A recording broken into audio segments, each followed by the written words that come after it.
Be me 32, IT worker at a massive personality-free corporation. Be not me, Skylar, my wife for the last 5 years. For a long time, I figured we'd reach the version of life people aim for. Modest house outside the city, 2 cars in the driveway, kids maybe somewhere down the road.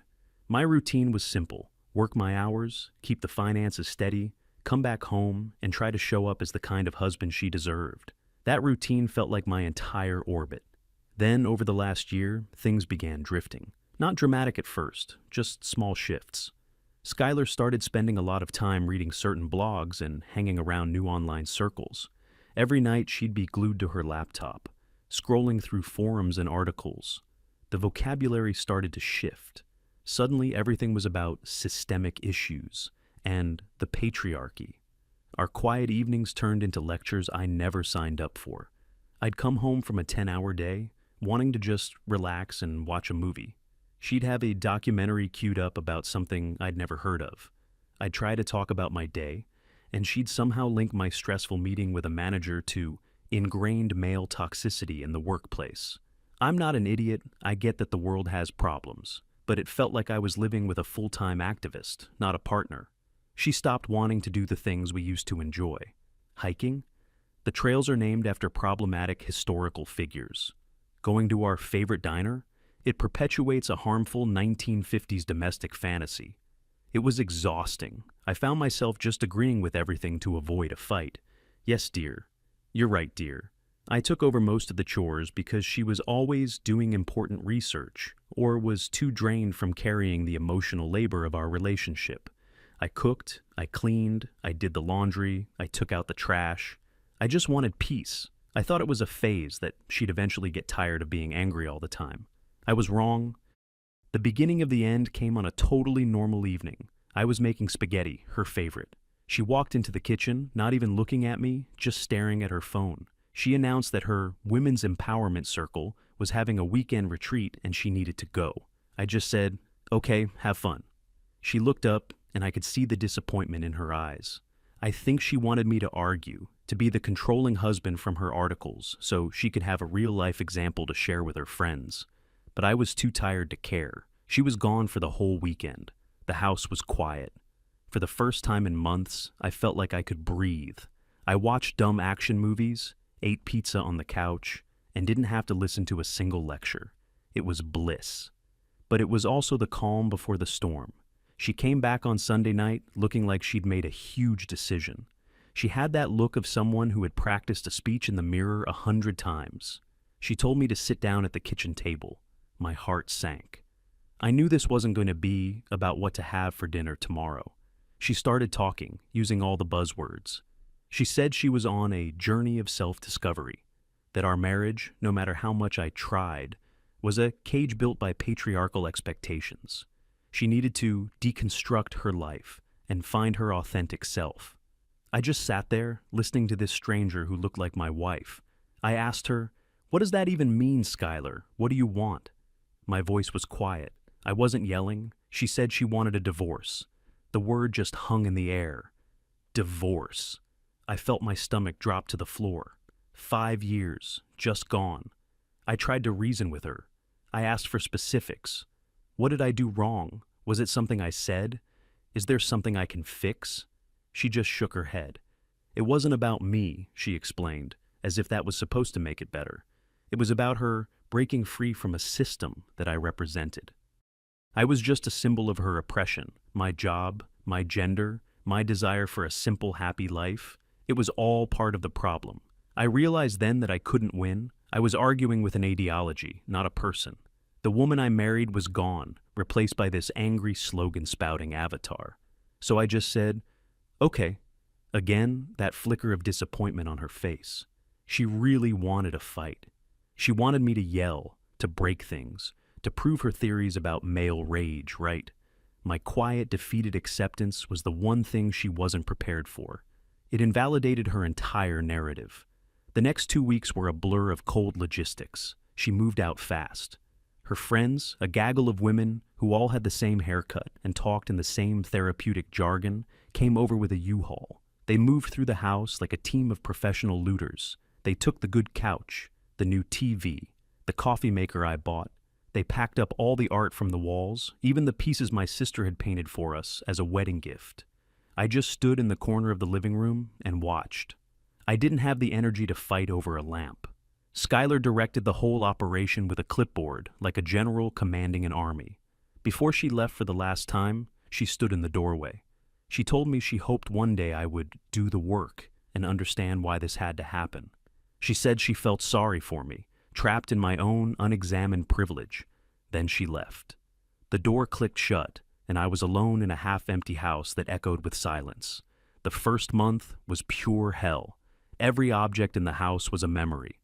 I'd open a cupboard and see the one weird-shaped mug she loved, which she'd somehow forgotten to take.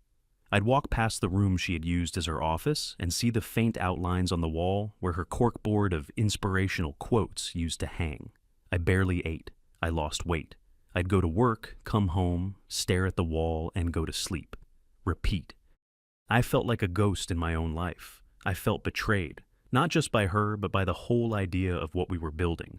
I did everything I was supposed to do. I was supportive, I was faithful, I was a provider. And in the end, I was thrown away because I didn't fit into a new political identity she found on the internet.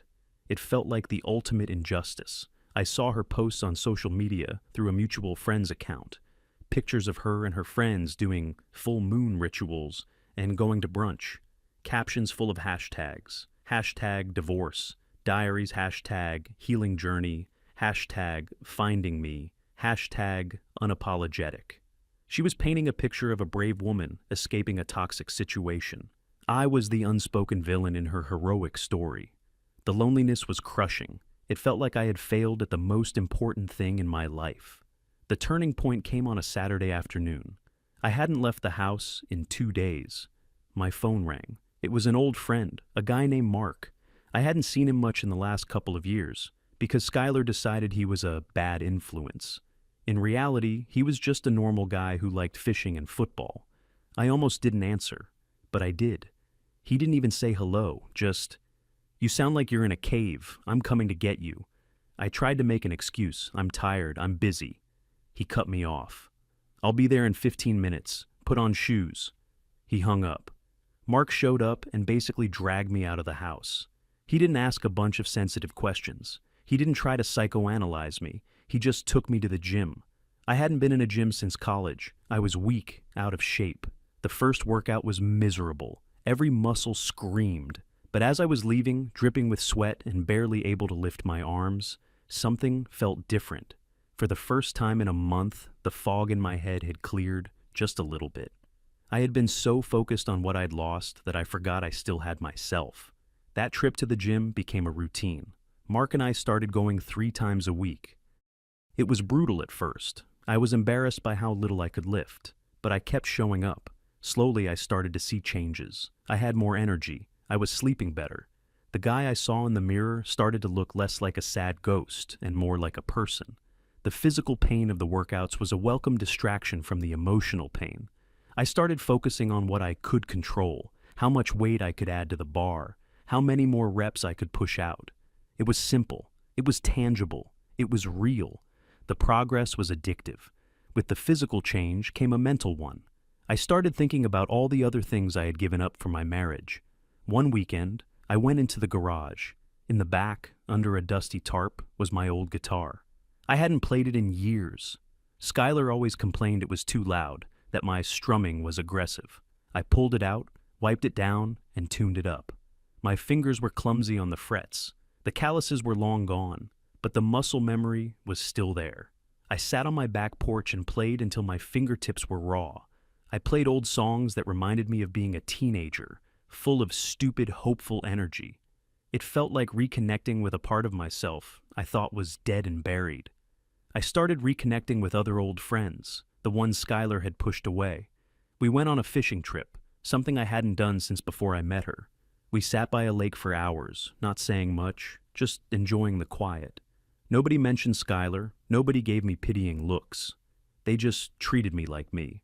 It was like I was slowly reassembling my own life, piece by piece. The house started to feel less empty and more like my own space. I bought a new couch, a big, comfortable leather one that Skylar would have called aggressively masculine. I hung up posters of my favorite bands and movies. I filled the house with my own things, my own personality. The divorce was finalized in a quick, sterile meeting with lawyers. She got what she wanted from the assets. I didn't fight it. I just wanted it to be over. I wanted to close that chapter for good. I signed the papers, and when I walked out of that building, I didn't feel sad. I felt light. It was around this time, maybe 4 or 5 months after she left, that I started to feel genuinely okay. I wasn't just surviving anymore. I was actually living. I had a routine: work, gym, guitar, friends. I wasn't even thinking about dating. The idea of letting someone into my life like that again was terrifying. I was just focused on myself. My friends tried to set me up a few times, but I always said no. I was happy with my own company. I was rediscovering what I liked, who I was, without someone else's opinions filtering everything. One day, Mark convinced me to go with him to a local street fair. There was live music, food trucks, the whole thing. I almost said no, but the weather was nice, and I didn't have any other plans. So I went. We were standing near one of the smaller stages, listening to some local band play blues rock. I wasn't paying much attention to the crowd. Then someone next to me laughed at something the singer said. It was a nice laugh, genuinely happy. I glanced over. It was a woman, probably around my age. She had a kind face and a bright smile. She caught me looking and smiled at me. I felt that old, familiar jolt of anxiety. My first instinct was to look away, to retreat back into my shell. But then I thought, what's the worst that can happen? So I smiled back. We stood there for a minute, just listening to the music. Then, during a break between songs, she turned to me. "They're pretty good, aren't they?" she said. Her voice was as warm as her smile.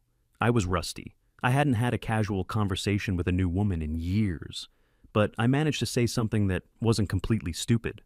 "Yeah, the guitarist is amazing." We started talking. Her name was Lily. The conversation was easy, effortless. We talked about the band, about other music we liked, about the ridiculously overpriced tacos from the food truck.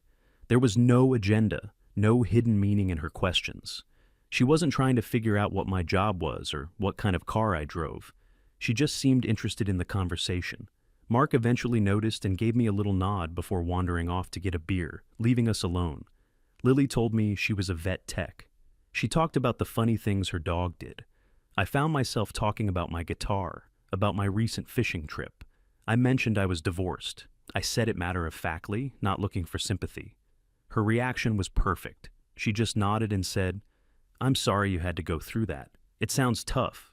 That was it. No follow-up questions about what went wrong. No, what's her side of the story? Just simple human empathy. After the band finished their set, the crowd started to break up. I felt a pang of disappointment. I didn't want the conversation to end. I took a leap of faith. The new me, the guy who goes to the gym and plays guitar, took over. "Hey, I know this is forward," I started, my heart pounding a bit. "But would you be interested in getting a coffee sometime?" She smiled that bright smile again. "I'd like that a lot," she said. She put her number in my phone. We said goodbye, and I walked back over to Mark with a stupid grin on my face. He just clapped me on the shoulder. I texted her the next day. We met for coffee that week. Coffee turned into a long walk in the park. The walk turned into dinner a few days later. Being with Lily was like a breath of fresh air. She was so normal, in the best possible way. She was kind, funny, and down to earth. She had her own life, her own interests, her own friends. She wasn't looking for someone to complete her or save her. She was just looking for a partner. She thought it was cool that I played guitar. She even asked me to play for her once, and she actually listened. She loved that I liked to cook. One night, I made her the same spaghetti I had been making the night Skylar announced the divorce. As I was serving it, I had a brief, weird flashback. Lily took a bite, and her eyes lit up. "This is the best spaghetti I've ever had," she said, and she meant it. In that small moment, a huge weight I didn't even know I was still carrying just lifted. We took things slow. I was cautious. I was terrified of getting hurt again. But Lily was patient. She never pushed. She was just there, consistent, reliable, kind. My life, which had been a black hole of misery just a few months prior, was suddenly full of light. My friends loved her. Even Mark, who was naturally suspicious of everyone, said, "Don't mess this one up, Milo. She's a good one." Life fell into a new happy rhythm. We'd go hiking on weekends. We'd cook together. We'd go to concerts. All the simple, normal things I had missed so much. She never once used the phrase emotional labor or talked about the patriarchy. If something was bothering her, she just told me, directly. And we'd talk about it like two adults. It was a revelation. I was happy, genuinely, deeply happy. I had rebuilt my life from the ashes, and it was better than it had ever been before. I almost never thought about Skylar anymore.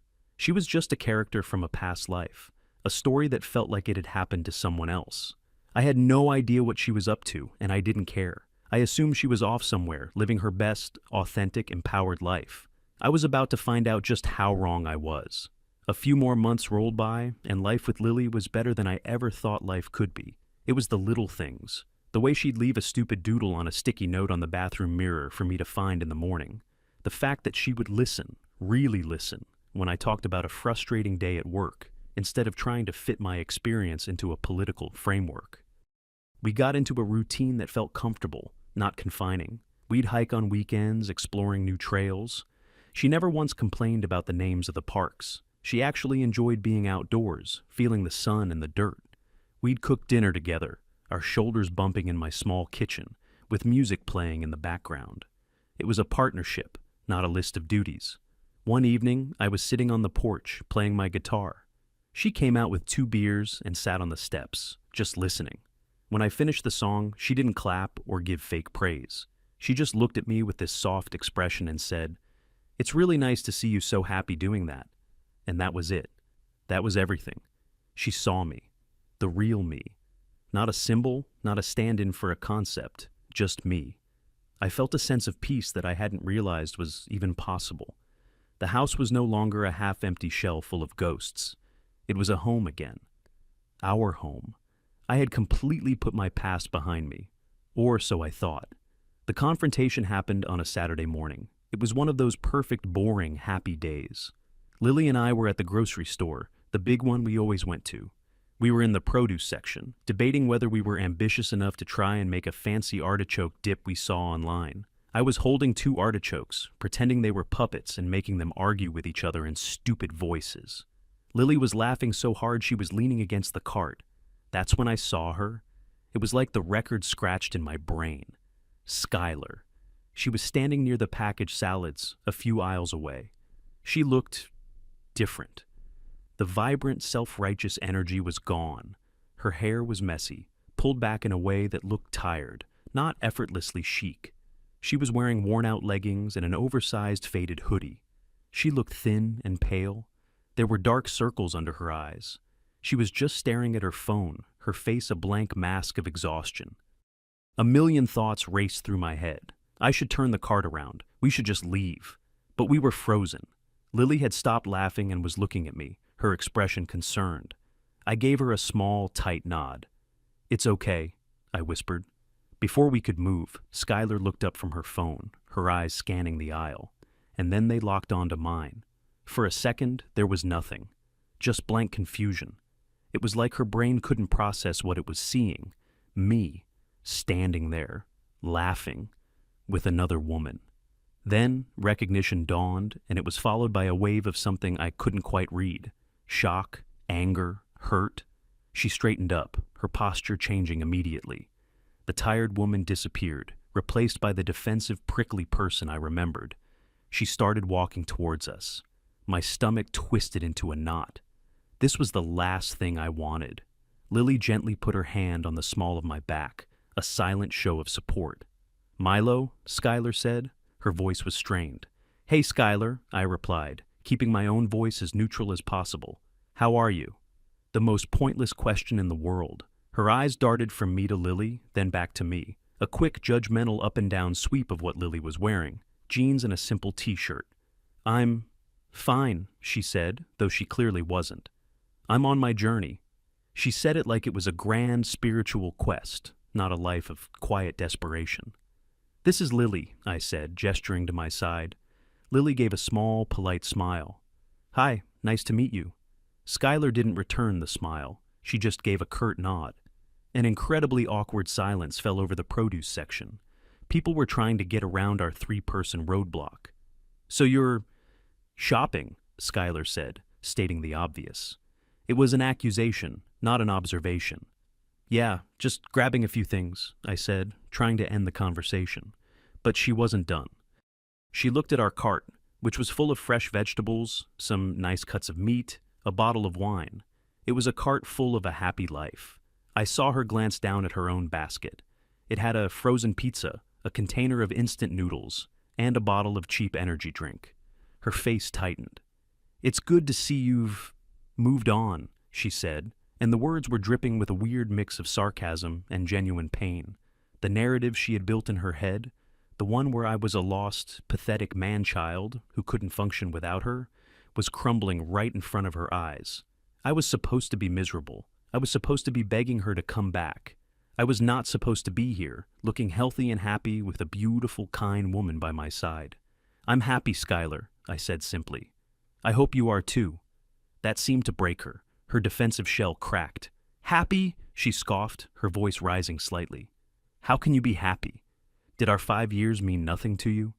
A few people in the aisle were starting to look over. This was my worst nightmare. A scene. Lily's hand squeezed my back gently, reminding me to stay calm.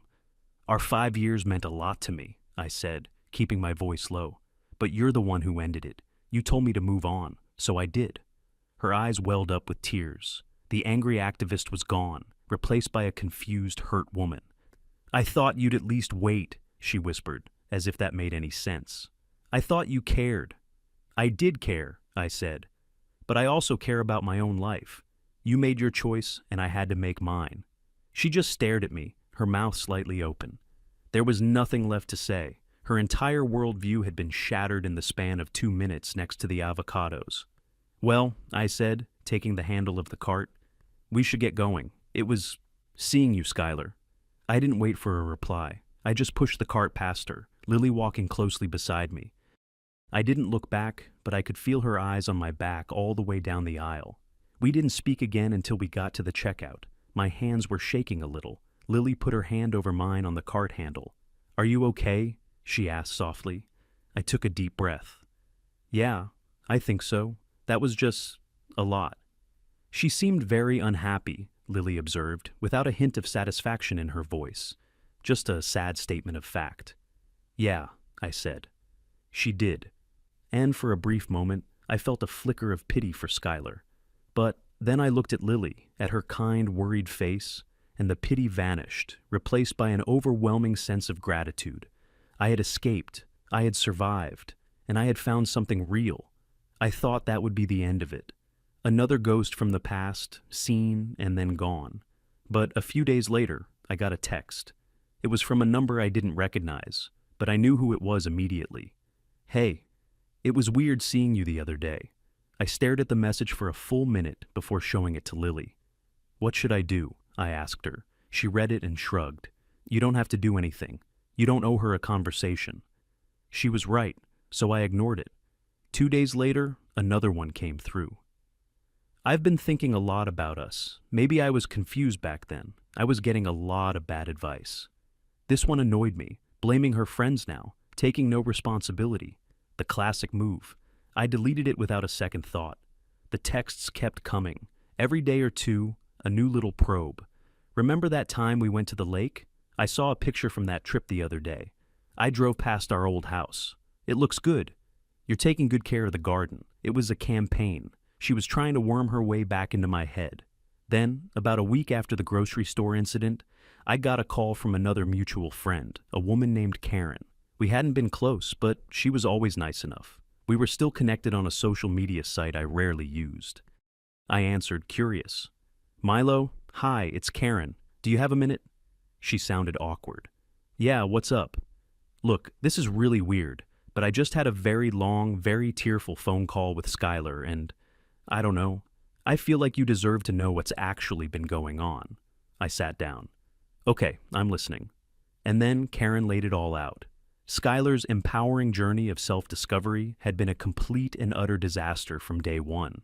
The apartment she moved into with her friend lasted about 2 months. They had a massive fight because Skylar wasn't paying her share of the bills, and the friend kicked her out. She had been bouncing between sublets and crashing on couches ever since. Her job as a part-time barista wasn't enough to cover her expenses. She was apparently deep in credit card debt. Her dating life was a wasteland. Karen said Skylar complained constantly. The men she went out with were either emotionally unavailable chads who just wanted one thing, or boring losers who didn't understand her. Apparently, her go-to first date conversation topic was deconstructing male toxicity in modern relationships. It was not, as Karen put it, a hit with the guys. She had pushed away most of her old pre-activist friends, and her new empowerment circle friends. They had scattered to the winds. Karen said they were a group of perpetually online, miserable people who fed off each other's negativity. Once Skylar's life became a real, tangible mess, they weren't interested in helping. They were just looking for the next outrage to be angry about. "She's completely alone, Milo," Karen said, her voice full of pity. She built her whole identity around this ideology, and when it failed to make her happy, she was left with nothing. The final nail in the coffin was seeing me in the grocery store. According to Karen, Skylar had a complete meltdown after that. She had convinced herself that I was pining for her, that I was just waiting for her to finish finding herself, so I would welcome her back with open arms. Seeing me happy, healthy, and with someone new and normal had shattered her entire reality. She kept saying, "He was supposed to be the broken one," Karen told me. It was honestly kind of scary to hear. I thanked Karen for telling me and hung up the phone. I wasn't happy to hear about her misery, but I wasn't sad either. It was like hearing about the fate of a character in a book I'd finished long ago. It was just information. It confirmed what I already knew. You can't build a life on anger and resentment. That night, the final text from Skylar arrived. It was a long paragraph. "Milo, I made a terrible mistake. I see that now.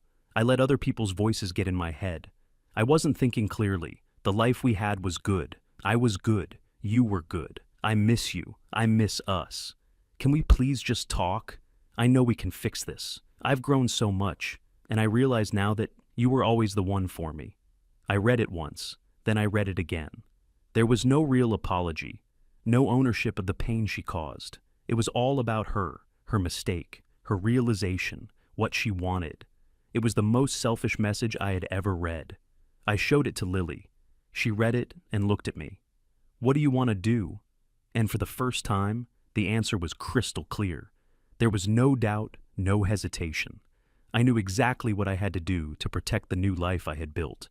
I opened my phone and typed out a reply. My hands were steady. My mind was calm. "Skylar, I'm glad you're doing some self-reflection. I truly hope you find what you're looking for. But my life has moved on. I am in a happy, healthy relationship with someone I love. The chapter of my life with you in it is closed. Please respect that and do not contact me again. I wish you the best." I hit send, then I blocked her number. I blocked her on every social media platform I could think of. A wave of relief washed over me. It was over. For real this time. Lily put her arms around me from behind and rested her chin on my shoulder. We just stood there in the quiet of our kitchen for a long time. A few weeks later, I heard through the grapevine that Skylar had moved out of state, back to her parents' house. I never heard from her or about her again. Life went on, and it was good. Lily and I moved into a new place together a year later, a place that held no memories of my past life. We adopted a goofy three-legged dog from the shelter where she sometimes volunteered. My life isn't a grand adventure. I'm not a hero in some epic story. I'm just a guy who goes to work, comes home, plays his guitar, and loves his girlfriend and his dog. I found out that the happiness I was always looking for wasn't in grand gestures or dramatic pronouncements. It was in the quiet moments. It was in a shared laugh over a stupid joke. It was in the comfortable silence of two people who just enjoy being in the same room. I had to lose everything to figure out what was actually important. I had to be broken down to my foundation so I could rebuild myself into someone stronger. Skylar thought she was escaping a cage, but she was the one who built her own prison out of buzzwords and ideology. I'm the one who's truly free,